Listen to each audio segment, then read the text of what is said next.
Happy Hour with the Moran Center. This is IEPs and Beyond. We're going to do the basics of navigating the special education system. For some of you, this might be rehashing some information you already know. And for some of you, you might know much more than the basics. But I always find that it's really important to go over and over and over the basics. And I never get enough of that. So a few disclaimers. We are not giving legal advice. We are not representing you by giving this presentation.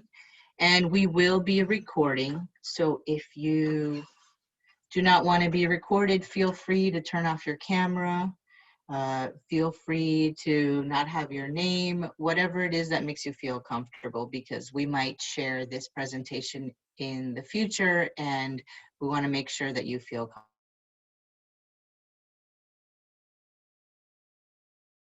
Offering the Know Your Rights training in Spanish, but I do want you to know that we have a bilingual Spanish speaker at the Moran Center, and that's me.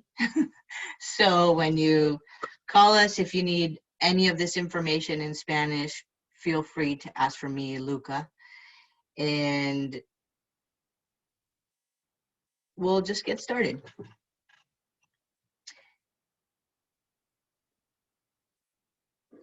So at the Moran Center, we are a small but mighty education advocacy team. That is me, Luca Guacci. I'm the managing attorney of the Education Advocacy Program. We have Sarah Fruden, she's the assistant education attorney, and Andy Freilich, who's with us. He's our wonderful law clerk and education advocate who's been with us for the last year. So I just wanted to start and just give you a little bit of background about me, who I am, where I come from, and how I got here. And if you don't mind taking off the PowerPoint just when we introduce ourselves. How I got here, where I come from. So I've devoted the last 17 years to public interest law by dedicating myself to representing marginalized communities and by teaching law students to become passionate advocates. My legal career began at Legal Aid when I was an attorney for juveniles, representing them in delinquency proceedings in New York's Legal Aid Society. And after doing that for many years, I transitioned to being a full-time faculty member at the University of Miami's School of Law, teaching the Children and Youth Law Clinic, representing young people who were in foster care, dealing with a whole host of other legal issues. So we represented them in a holistic way. And then when I moved back to New York, I represented low-income tenants in New York City, helping them to strengthen and preserve affordable housing in New York City. And since I moved to Chicago, which was 3 years ago, I've been at the Moran Center. I am a certified yoga instructor. I'm also a Gestalt psychoanalyst and a life coach. And the reason I tell you all of that is because every angle that I've worked on and learned from has led me to this, I feel like the crux, which is education and youth. And that's how I'm ending up at the Moran Center and feel like it is the center of the entire system. Everything else, I feel like, ends up with these two positions. And now I want to turn it over to Andy and have him introduce himself. Hey everyone, my name is Andy Freilich. I am a law clerk and an advocate at the Moran Center. I am also a third-year law student at the University of Loyola Chicago School of Law. I have just a couple months left of my law career, and I'm very excited. And I've been at the Moran Center for over a year now. I am very passionate about education advocacy, and that's why I started working at the Moran Center. And I started going to law school because I was interested in access to education, and how to provide greater access for students, and how to create not just to school, but also how to give students access to a meaningful education that they can reach their full potential. So before law school, I worked in Evanston at an organization called Boys Hope, Girls Hope. I worked with young people that were going to high school in Wilmette, the young people from the south and west sides of Chicago. And I've been in the Evanston Rogers Park area for about 5 years now. And it's the greater Rogers Park Evanston community is where I consider my home. And I've loved my time at the Moran Center, and I've loved being able to work in the community. And I've had a great experience being mentored and supervised by Luca at the Moran Center as well.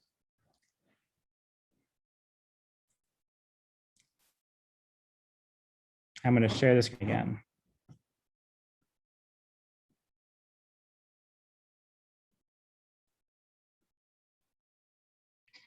So just a quick overview of what we're going to cover tonight, or hopefully cover. A little bit about the Moran Center, who we are, the core principles of IDEA, asking for an evaluation and determining eligibility for special education, the IEP, what is it made out of, what is it supposed to have, and how to get more information or help.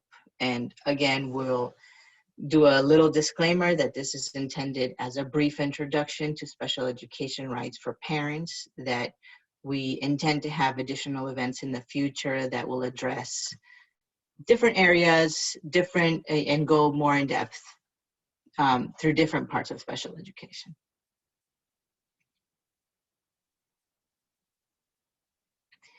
So the Moran Center is a community-based legal aid organization that serves low-income families in Evanston community. We have a goal, and the goal is to provide Evanston youth and their families with the support to successfully emerge from a challenging legal situation. We give them tools to make positive life choices and the ability to thrive in the Evanston community. So our main focuses are justice in the courtroom, access to the classroom, and support in the community. And our website is moran-center.org, and I think Charles is going to put it on the chat. Thank you, Charles. The education advocacy program specifically, we believe that all children deserve an equitable education, and that our schools provide additional support for children with special needs, learning disabilities, mental health challenges, or traumatic experiences. We represent children with special needs in schools, so in all different areas, and we do advocacy from the beginning to the end. And the beginning, I mean, when we get a call and somebody says, I don't know how to call the school and ask for help, and all the way to the end, I mean, if we do a due process case and we have to litigate a case. We also represent students confronting exclusion from school, like manifestation determination reviews, or hearings where they're trying to get the child out of school. And we are here to help. So we have a very simple intake process. You call the Moran Center. Our phone number's there. Charles will drop it into the, thank you, Charles, you're so fast. And we'll do an education intake. It's done by Sarah. She will call you back, and we meet as a team regularly. We decide if we have the capacity, since we're a small team, to take your case. And then second, if you meet our criteria, which is if you are, we have a financial criteria. If you meet that, we can take your case. We do brief legal advice. And by the way, you don't have to meet the financial criteria for brief legal advice. So you can call us and you can talk to us on the phone. We do parent coaching for IEPs, other meetings. We represent your child at the IEP or at any other the special education meetings. If appropriate, we represent your child in a dispute resolution or administrative proceeding against a school district. And as I mentioned before, we do school disciplinary proceedings, manifestation determination reviews, suspensions, appeals, expulsions, and things of that nature. And from now, turn it over to you, Andy.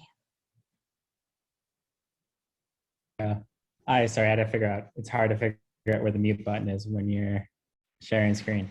Yeah, I'm gonna take it over from here, and I'm gonna introduce the world we're gonna be in, which is the Individuals with Disabilities Education Act. And this is the federal law that regulates special education law in the United States. And there are other federal laws that provide protections for special education students, such as Section 504 of the Rehabilitation Act, the Americans with Disabilities Act. But for the purposes of this presentation, we're going to strictly focus on the IDEA. And as just as a general thing, IDEA is the base of special education law in the United States. So every single state has to abide by the laws and the regulations in the IDEA. But states can add more protections and more rights for students and parents. And Illinois, in fact, does that in a lot of different areas. And so these further protections can be found in the Illinois School Code and in the Illinois Administrative Code. And a couple of times with the presentation, we're going to see where Illinois gives some more protections, which can be pretty effective in a lot of ways. So there are a few core principles of the IDEA, and I think it's helpful to frame this huge, robust law that is the IDEA into a few core principles that I think will guide our discussion today. The first is free, appropriate public education, which is commonly known as FAPE. The second is least restrictive environment, which is known as LRE. And the last is parent participation. And one thing you'll learn about special education is there are a lot of acronyms.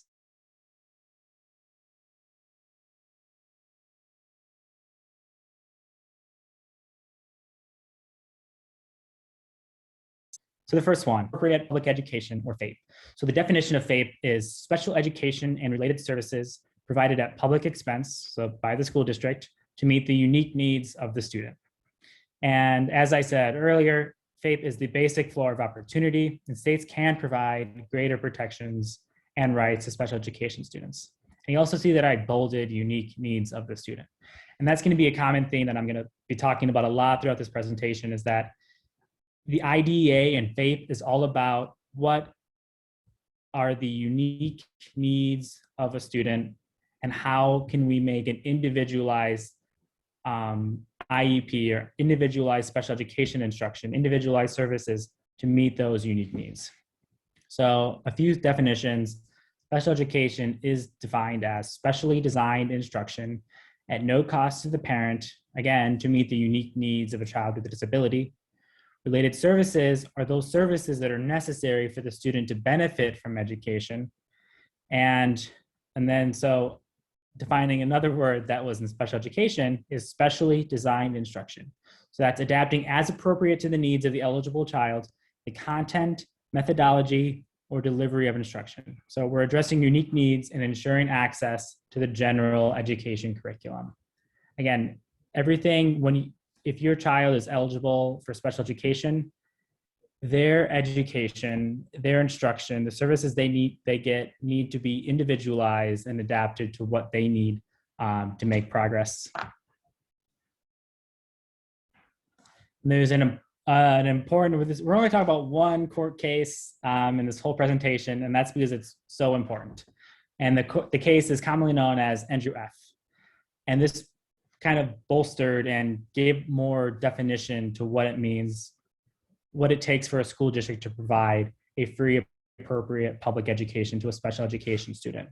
And so in NJUF, which is from 2018, a few of the main pullouts from this case are that school districts must offer special education students an individualized education program, or an IEP, that we're going to talk about a lot more later, that is reasonably calculated to enable a child to make progress appropriate in light of the child's circumstances, and that each child's education program must be appropriately ambitious in light of his or her circumstances.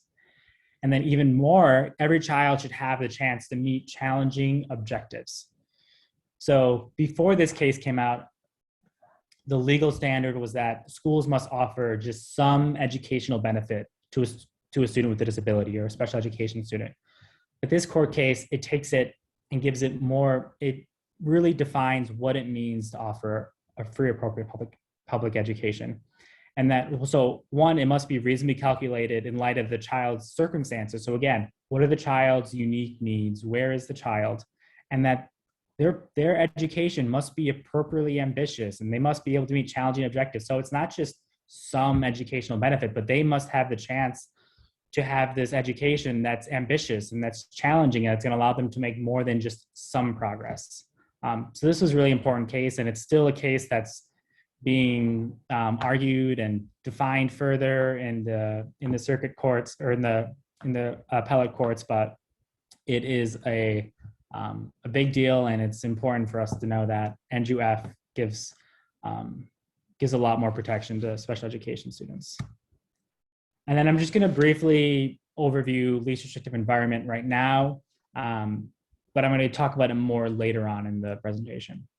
So in a nutshell, an LRE means that each school district must ensure that, to the maximum extent appropriate, children with disabilities are educated with children who are non-disabled, and that removal of children with disabilities from the general education environment occurs only if the nature or severity of the disability is such that education in the general education classes with the use of supplementary aids and services cannot be achieved satisfactorily.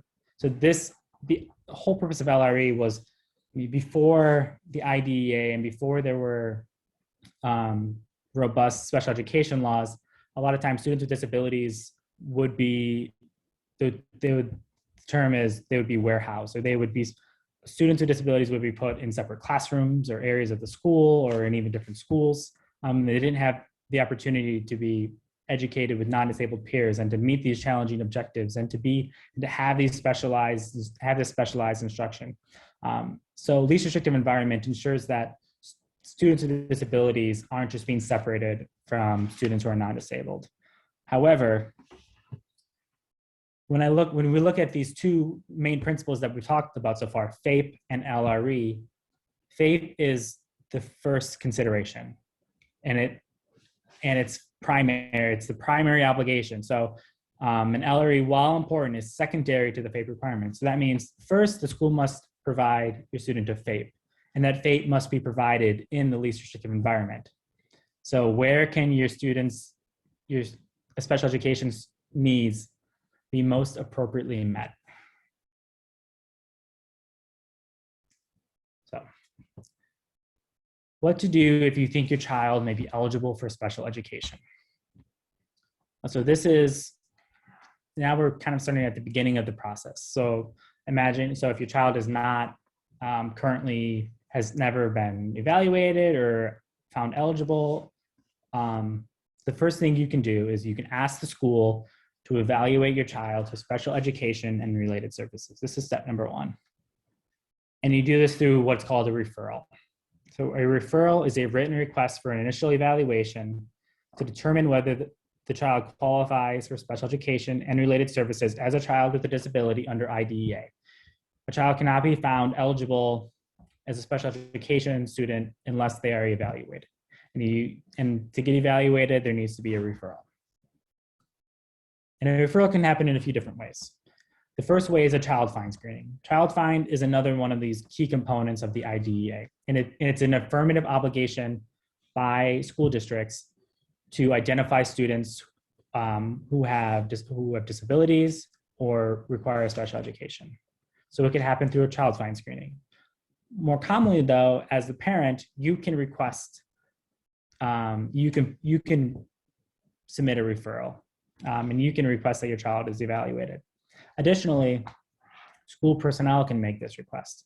So if in both of these situations, if you as a parent are, you're noticing that your child is falling behind in school or is struggling with certain subjects or is having behavioral issues, or there's just other things at home that you're recognizing that may be issues at school, that might be a reason you would make this request. And similarly with school personnel, if your child's teacher notices that your child isn't grasping certain subjects the same way their same age peers are, or if they're causing, or they have behavioral issues, it could be a whole range of ways that you would want to ask for a special education referral and evaluation.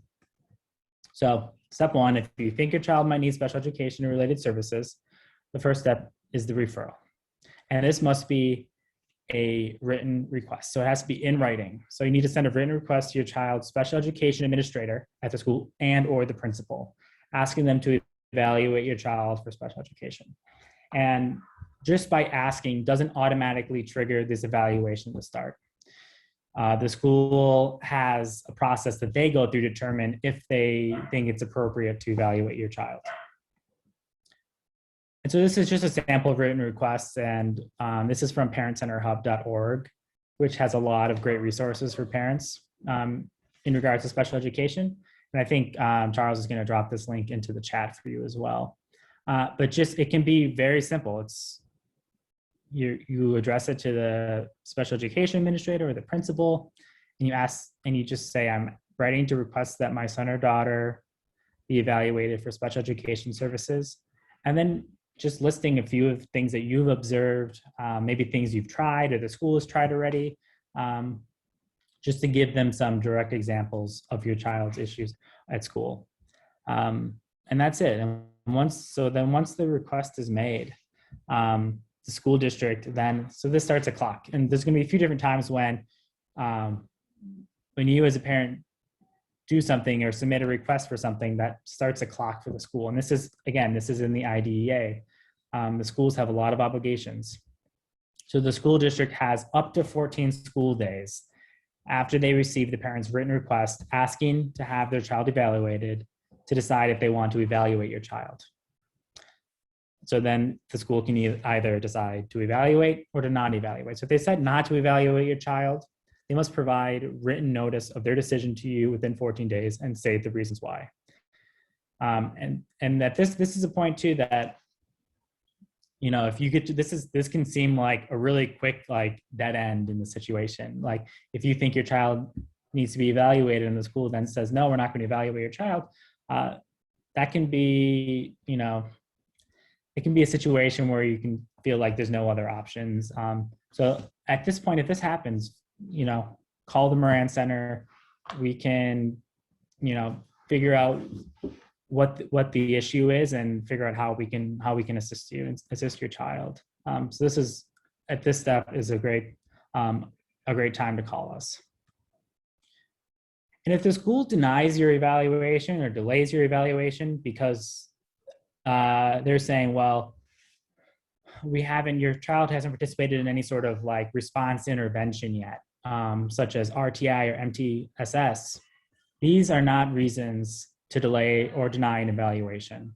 So there's a few different things. So response intervention is a process that allows for early detection and responses to learning and behavioral difficulties. And through conducting database monitoring to evaluate the effectiveness of the instruction. So and it's similar with the multi-tier system of supports. These are interventions that can happen in the general education classroom with students who have an IEP or students who don't have an IEP. And it's just a way to determine, what sort of types of instruction or evidence-based instruction is helpful, or what things work, what things don't. It's also a way for school and the teachers to collect data and figure out, we use this intervention and this didn't really work so well, but then we use this intervention and we added this on and that might have worked. Our advice is that RTI and MTSS are great tools to use while the school is conducting an evaluation. It can be great. It can provide a lot of additional data and observations that can be used in the eligibility process. It can be used also when you're creating the actual IEP document. So RTI and MTSS are great. However, they can't be used as the reason to deny an evaluation or delay an evaluation. The better thing is if the school agrees to have your child evaluated. So the first thing they must do before they evaluate your child is they must obtain written consent from you, the parent. So they cannot start doing any evaluations until they have received your written consent. And the written consent also must include what's called a domains page. And domains are a description of the evaluation procedures, a list of what tests are going to be used in the evaluations, and what the school district plans to use as the basis for determining your child's eligibility. So it often looks like a grid, and it will say, you know, what category of evaluation, whether it's academic achievement or cognitive testing or speech language, and then what specific tests they're going to use, and then what the eligibility for each disability category is. So go ahead, Luca. I was just going to add one parent tip here is if you have some sort of disagreement about the kind of evaluations that they're doing, but you agree on some, my recommendation is sign the consents that you agree with, because the 60 days starts ticking. So they have to complete those evaluations within those 60 days. And you can still disagree and argue and negotiate about the other tests that they're going to do, or if they're missing a certain test or something. But you want to make sure that you sign as many consents as you agree with as soon as possible, so that they can get those going. Great. And then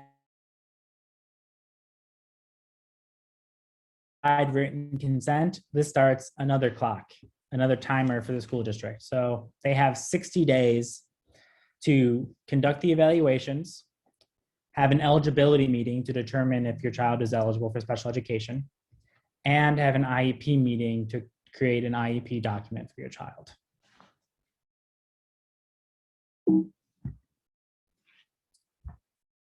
And the IDEA contains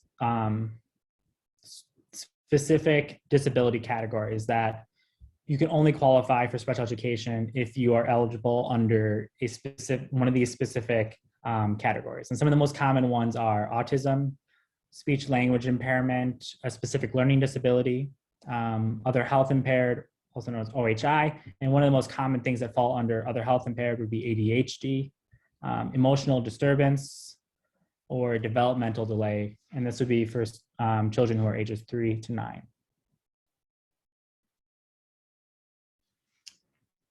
Okay, so you've asked for the evaluation. The school agreed within 14 days to evaluate. You provided written consent, and they evaluated your child. And they had an eligibility meeting and determined that your child was eligible for special education. And now it's time to create the IEP, which is the Individualized Education Program. And you can see that I have bolded and underlined individualized, because I cannot stress this enough. An IEP can be such a powerful document and tool for you and your child to getting an individualized education, because that's what the IDEA is all about. And I can't stress this enough, with this document must be tailored specifically for your child. What are your child's unique needs, and how is this document and how is their education going to meet your child's unique needs? So the IEP is the written document memorializing the collaborative effort between parents and the school to develop an educational plan for a student with a disability. And the IEP describes the child's individual needs and determines the proper placement and services designed to meet those unique needs. So the IEP is a document, and this document contains several different sections. So I'm just going to quickly go detail a few of these. So in developing an IEP, the first thing is present levels of academic achievement and functional performance. These are commonly known as present levels. And this is where is your child now? You know, what did their evaluation data say? How is their progress in the classroom? Different observations from the parent. How do they do on district-wide or statewide assessments? Any sort of data or observations that kind of describes where your child is at the time, academic achievement and functional performance. And then the next major section is measurable annual goals and objectives based off the present levels. I'm going to go into a lot of these more in depth. And then there's the description of the special education related services to be provided to the child. And kind of going back to our LRE discussion, there must be an explanation of the extent the child will participate with non-disabled children in the general education classroom. And there's a point that if your child will, if there's a portion of the day that your child will not be educated with the general education students, that they need to provide a rationale for why your child needs to be in a special education classroom for a portion of the day, or more than that. There's a section on accommodations necessary to measure academic achievement and functional performance of the child on state and district-wide assessments, and projected date for beginning of services and anticipated frequency, location, and duration of those services. And before we go any more into the IEP itself, I'm going to go to our third core principle that I mentioned earlier on in the presentation, which is parent participation. And this is it's a core principle because you as the parent have a voice in this process. You are the expert of your child, and the school has to ensure that your voice is heard and that they take into consideration your participation. So basically, what is required? First, they need to make sure that when they have IEP meetings and when they're scheduling meetings, that you are in attendance, and so there's gonna be some procedural protections that I'm gonna talk about in a minute that ensure that the school district does everything they can to ensure that the parent is involved in attending these meetings. And the second major component is ensuring meaningful parent participation and input at the IEP meeting. You are a member of the IEP team, and as such, the school needs to make sure that they are receiving your input and considering it. So a little more on parent participation. So the school district must take whatever action is necessary to ensure that you as the parent understand the proceedings of the IEP team meetings. And this includes arranging for an interpreter for parents with deafness or whose native language is other than English. And make sure if you need an interpreter that you ask for this in writing prior to the meeting.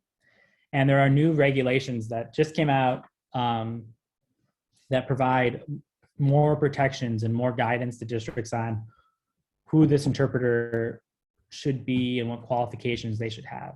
So whoever the interpreter is at the meeting, it should be their only role in this meeting is to interpret. There shouldn't be someone who's already part of the IEP team, whether it's, let's, for example, your child's special education teacher. If they are bilingual, they should not be the one that's interpreting the meeting. They must be a qualified interpreter and also know special education terminology in the parent's native language. So the districts, as part of parent participation, the districts also must consider parent suggestions and, to the extent appropriate, incorporate them into the IEP. And they also must consider any independent educational evaluation requests, discuss placement options, and answer parent questions. I'm going to talk about individual education evaluation in a second, as that's a new acronym that I threw in there. And parent participation also needs to be documented. In the IEP document itself, there are at least 2 specific places for parent input. One is in a section about student strengths. And this is talked about, this is one of the first things that's talked about in an IEP meeting. They're gonna ask everyone what the student strengths are. And this is a chance for you to discuss what where your child's strengths lie. And there's also a section for parent concerns. And this is a chance for you to express what your concerns are in terms of your child's progress, their current education program, or anything else, their services, any issues you have. This is where these can be documented in the IEP. And also there's the IEP notes. And this is a chance, this is all the way at the end, and it's just where the IEP team puts all the additional notes that and the different conversations and discussions that were had at the meeting. And this is also a chance for there to have more detailed concerns that should be included in the IEP notes.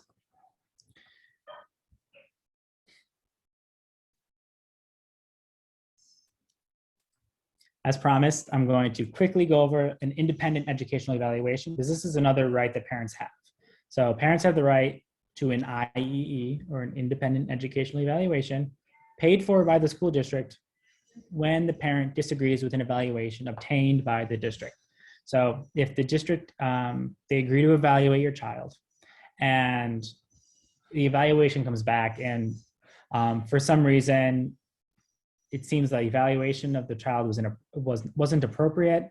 They didn't collect enough data. They didn't use enough different types of methods to evaluate. Then you have a right to get an outside evaluation. And so kind of the process of this works is, if you don't think the evaluation that the school district did was appropriate, you can request in writing an independent educational evaluation. So you request that to the district, and they can either agree to it and say, go ahead, we'll pay for it. And then you have to find a qualified evaluator outside the school district. Or if they don't agree, they have 5 days after your written request to file a due process hearing to defend its evaluation, which in a due process hearing is an administrative hearing where they can go in front of a hearing officer and say, we don't want to pay for this because we believe our evaluation was appropriate. So these are different considerations to figure out when requesting an independent educational evaluation. But you can also parents have the right to have an independent educational evaluation. And if the school says no, they're not going to pay for it, you as a parent still have the right to get that IEE, and the school district has to consider it when they're creating the IEP document. I also want to recommend that if you get to this point and you feel like it would be better to speak with an attorney, make sure you call us, make sure that you get information, because the due process is a complicated administrative hearing that is better done with an attorney. Well said. And just to quickly go over a few procedural protections. In Illinois, parents must receive 10 days notice of the IEP meeting to give them the opportunity to attend the child's meeting.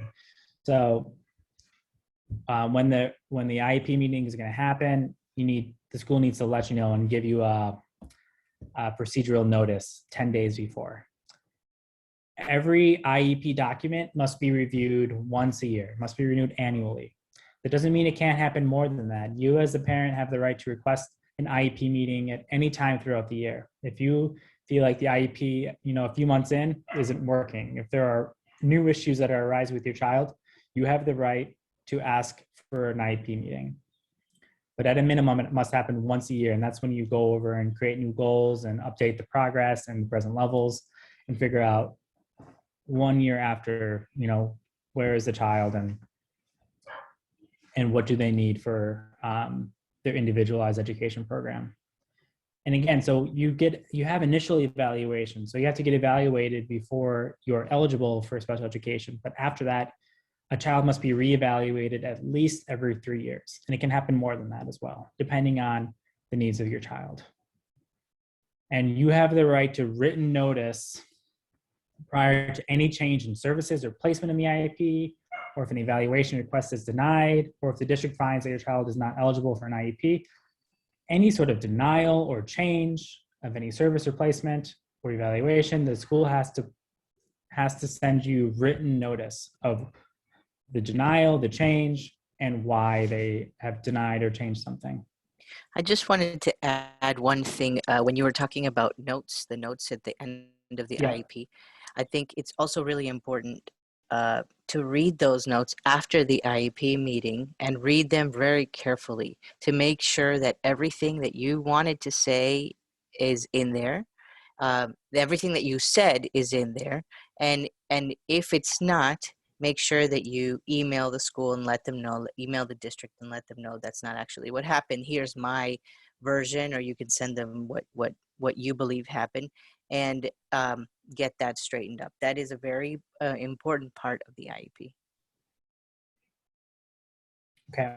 And then there's some really important new requirements in Illinois. And these requirements requires a school to provide a child's parent with copies of all written materials to be considered by the student's IEP team at this IEP meeting 3 school days prior to the IEP meeting. And this is really important because it allows you as a parent or guardian, and if you're being represented by an advocate or an attorney, it gives us more of an opportunity to, participate in the meeting as a fully informed team member.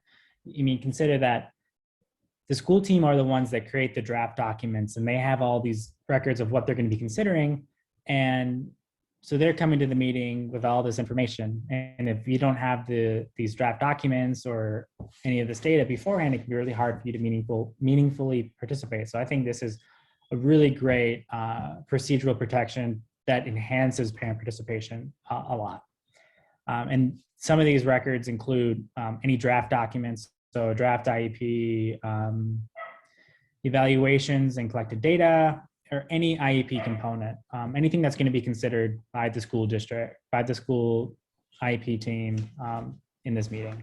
And really use that protection that you have, and let the school know that you have 3 school days before the IEP meeting to get these records. And if they don't get them to you, you can also ask that the meeting be postponed. Just like if you don't get 10 days notice of when the meeting's going to be, you can ask for it to be postponed so that you get proper procedural protections. Okay, now we're going to start the IEP meeting, and we have about 11 minutes till 8, and I want to end at 8, so I'm going to try to be conscious of where we are. So a few tips for going into the IEP meeting. You've gotten your draft documents 3 days in advance. You've gotten your procedural notice 10 days in advance.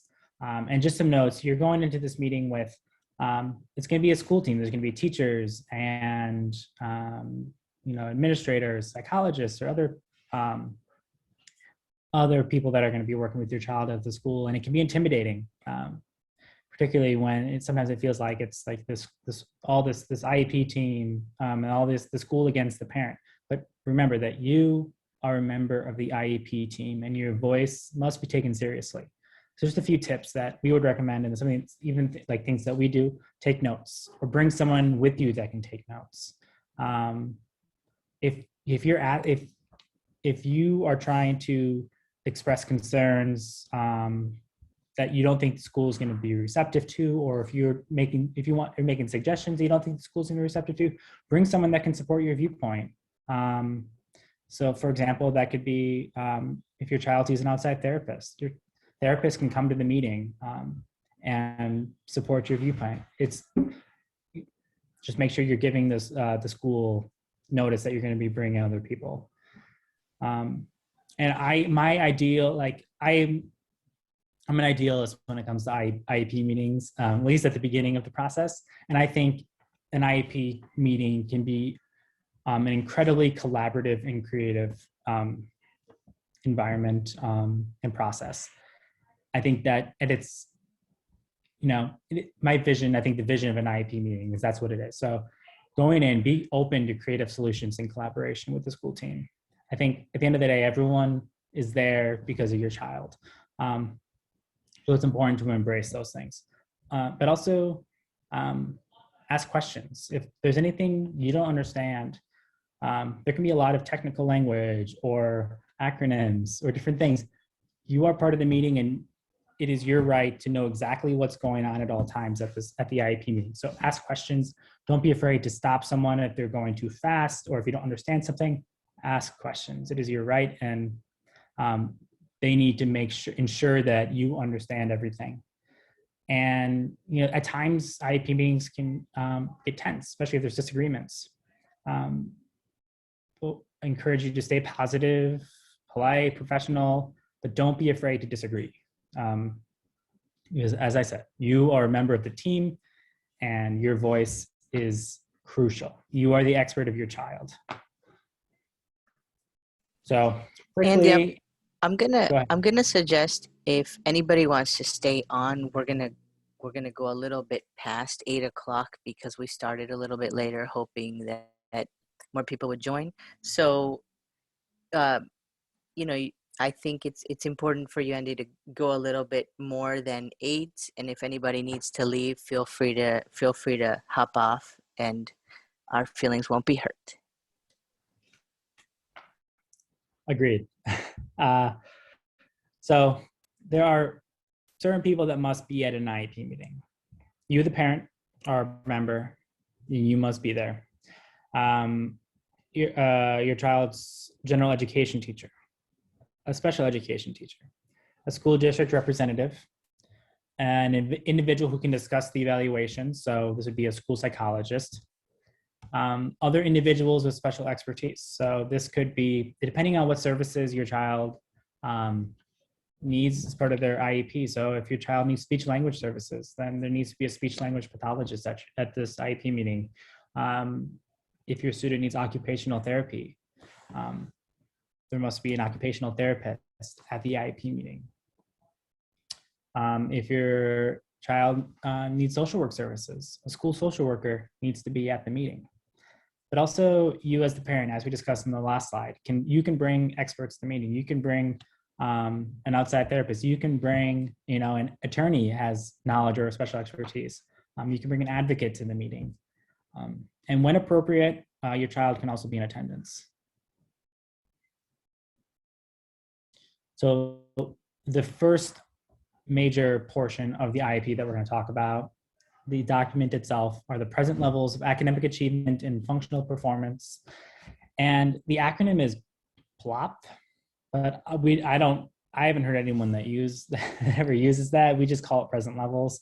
And so these are intended to describe a child's abilities, performance, strengths, and needs in different areas. And these need to be current, as up to date as possible. And these can include assessment data, evaluations, whether it's evaluations done by the school or evaluations that you have had done independently by private evaluators, objective data that's collected in the classroom, teacher input, and parental input are all essential elements of present levels. And an IEP team should be able to develop long-term goals and short-term objectives, supports, accommodations, schedule of services, related services, and an appropriate placement for your child, all based on the present levels.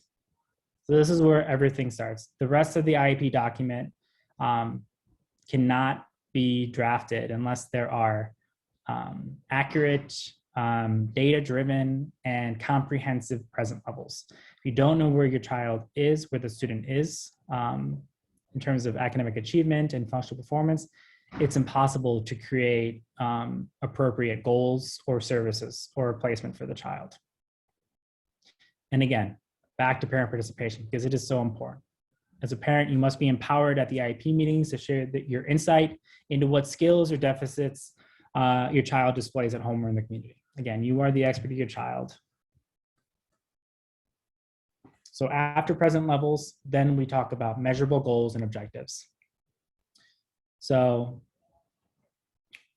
knowing where the child is in terms of the present levels, what are their needs, then we create goals to work on those needs. So, and must be very clear. Annual goals must be clear and objectively measurable.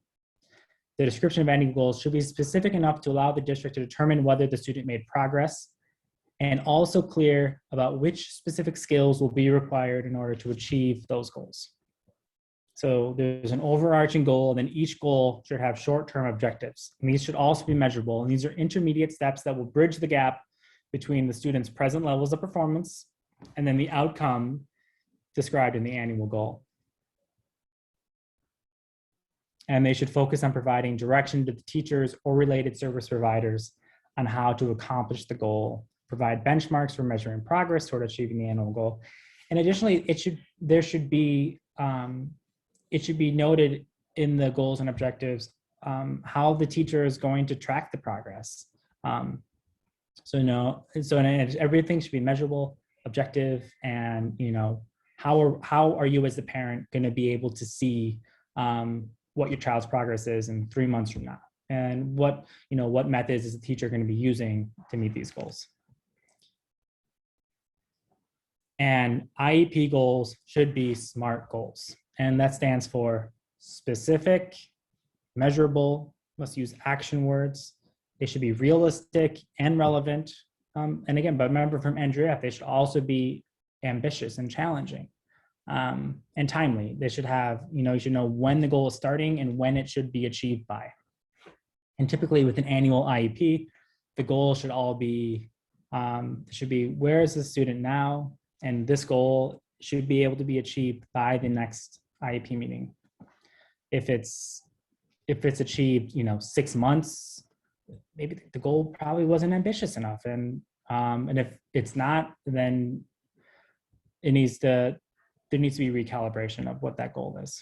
And we encourage you to encourage the IEP team to draft appropriate goals that are SMART goals, but we would caution against writing the goals yourself.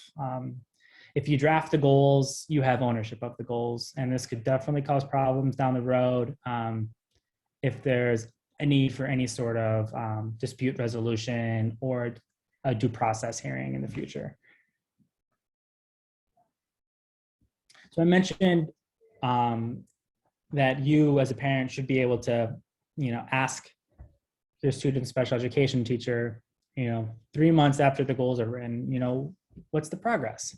And so the IDEA requires that an IEP must include a description of how the child's progress will be measured and when periodic reports will be provided. And progress reports should be included with each of your child's report cards. So besides just getting your child's grades in District 65, I know it's 3 times a year, if your student has an IEP, you should also get a progress report. And the progress report should align with the goals from the IEP. And they should include descriptive and measurable data on your child's progress for each goal and each objective. So if you're getting your child progress report and it's just saying, oh, this objective is in progress or this one is achieved, that's not good enough. There needs to be specific, descriptive, and measurable data. Exactly where is my child on this goal and what do they need to continue working on? And, our big thing in terms of, the present levels and the goals is that it should pass the stranger test. And this was an administrative law judge in, I think it was, I'm not sure which state, but he kind of created the stranger test. And that's what we look at. And that's kind of something we look at or think about at the Moran Center. And we believe that a well-written IEP goal should pass the stranger test, meaning that could a stranger to a student's IEP, never seen it before, IEP goal, be able to implement the goal, be able to implement the assessment of the student's progress on the goal, and be able to determine whether the student's progress was satisfactory. So again, an IEP goal and the present level should be very clear, objective, measurable. And then the last main component of an IEP, this is particularly in District 65.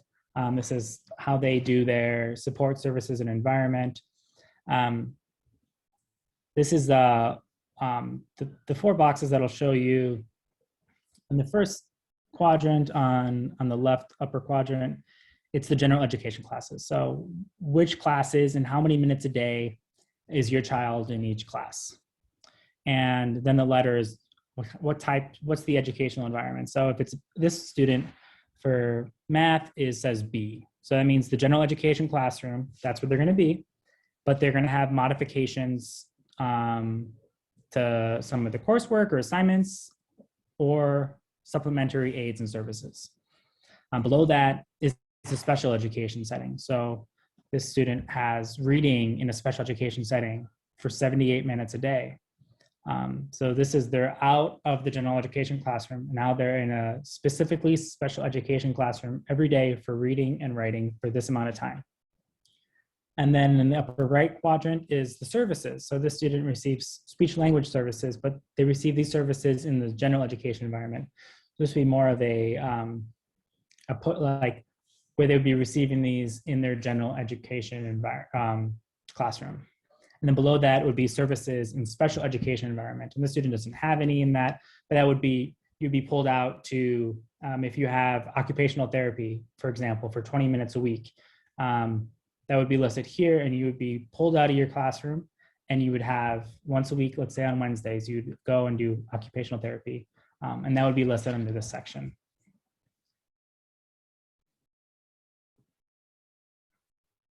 And we've talked a lot about related services. We defined it earlier, but these are just the things that are going to enable your child to receive their FAPE. And these are, some things are, they can include some of these things, but it's definitely not an exhaustive list. Just for an example, a related service could be transportation, could be audiology, counseling services, interpreting services, whether that be sign language or language interpreting, occupational therapy, orientation, mobility, recreation, school health services, social work services, speech language pathology. It is not an exhaustive list, but this is just an example of the different types of services that could be provided to your student as a special education student. And the last main component is placement. So we talked about what are the present levels, what are the goals, what services are going to be provided, and now the question is, where will these services be provided? And the district must ensure that a continuum of alternative placements are available to meet the needs of the student. And remember that FAPE is the primary consideration and LRE is secondary. So where can your child's needs be met most appropriately? And again, it should be wherever your child is being educated should be individualized, and it should meet their unique needs. And this is an example. It's not an exclusive, it's not a exhaustive continuum, but this is a basic example of what this continuum might look like. So on the least restrictive side, it would be general education with no supplementary aids or services. And then it gets slightly more restrictive as you go down. So general education with supplementary aids or services. And then the next would be resource support. So that could be placement in a special education classroom less than 40% of the day. So if your child needs special education instruction in reading, that might be they leave the general education classroom for a period a day, one class period a day to get special education reading instruction in a different classroom. Then there could also be self-contained placement. This is a placement in special education classroom for more than 40% of the day. And then it gets more restrictive after that. So a separate special education day school, and then a residential placement. And last, the most restrictive would be a home or hospital placement.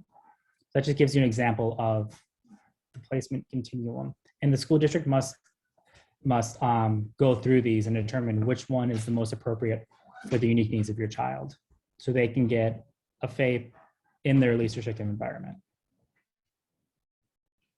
And just to kind of put an exclamation point on the IEP process, this is something that I think really helps put the whole document into an accessible framework, and how, looking at an IEP for the first time, it can be kind of daunting because there's all these different sections and there's a lot of jargon in there. But I think looking at it like this, and this is the order, this is how the document goes. So it starts with the present levels of performance.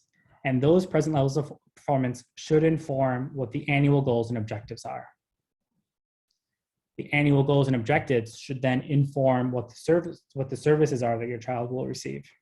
And then lastly, the services should inform the placement. So you see, everything builds off the next thing. And that's why it's so crucial that every single part of the IEP is specific, is individualized, is detailed, is data-driven, because if there's a weak link anywhere, it's going to create a weaker and less robust education program for your child. And very quickly, once your child turns 14 and a half, and that's in Illinois. The IDA says 16, but Illinois said, no, we're gonna make that 14 and a half, which is awesome. the school must provide transition goals and services. And these must be appropriate, measurable post-secondary goals based upon age-appropriate transition assessments related to training, education, employment, and where appropriate, independent living skills. And transition services are needed to assist the child in reaching those goals. So again, this is kind of another huge component of the IDEA is how can we create services and instruction and education to help prepare students with disabilities to transition into an education, a post-secondary education or vocational program or job, or even just providing them independent living skills. So this is, I have found to be a often looked over component of an IEP. However, it is, when used correctly, can be one of the most robust and impactful portions of the IDEA. And just some final tips. We encourage you to have everything be in writing. Any requests you make it in writing. If it's not written down, it didn't or won't happen. After an IEP meeting, you don't have to agree to the IEP at the meeting. Ask them to send you the draft and make sure all your concerns are documented in writing in the document. Make sure that suggestions that you made that they said they were going to include, make sure it's in writing in the document. Because if it's not in the IEP, it's not written down in there, it's like it never happened. Talk to the school, talk to your child's teachers, check in with them.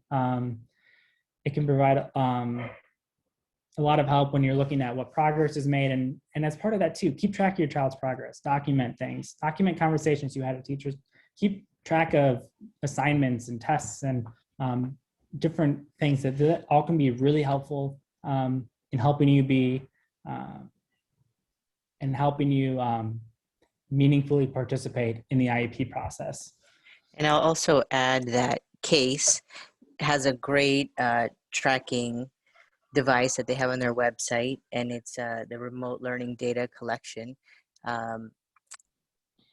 Charles is going to put that also on the link, and so that'll link you to CASE's website. It's really useful, and we've shared it often with our parents. Thanks, Luca. And then just a few more resources. So Luca just mentioned CASE. So the Moran Center has teamed up with Evanston CASE to form the Parent Partners Program. We pair caregivers with experience in advocating within the education system with parents new to the process for support. And we have the link here. I'm not sure if we're going to put these in the chat or not, but that's a link. And you can also just Google Evanston CASE Parent Partners Program. And the Illinois State Board of Education, or ISB, also has a parent guide to special education rights and responsibilities. It's very comprehensive and user-friendly. And you can find that at the link. And even then, ISB has a ton of resources for parents throughout their website. And you can visit ISB at isb.net. There's also YOU, Family Focus, and Connections for the Homeless that provide support for parents and students in the community.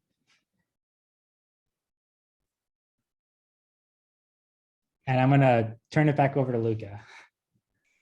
Thank you so much for joining us, and thank you so much for staying late and for being part of our presentation. It's really an honor to be part of this community and to do this kind of work, and to have Andy as our law clerk doing amazing work and continuing on.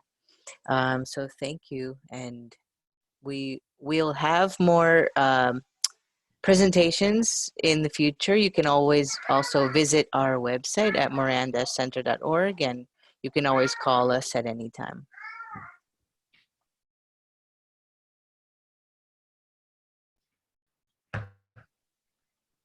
And with that, we say goodbye. Thank you. Have a good night. Thanks, everyone.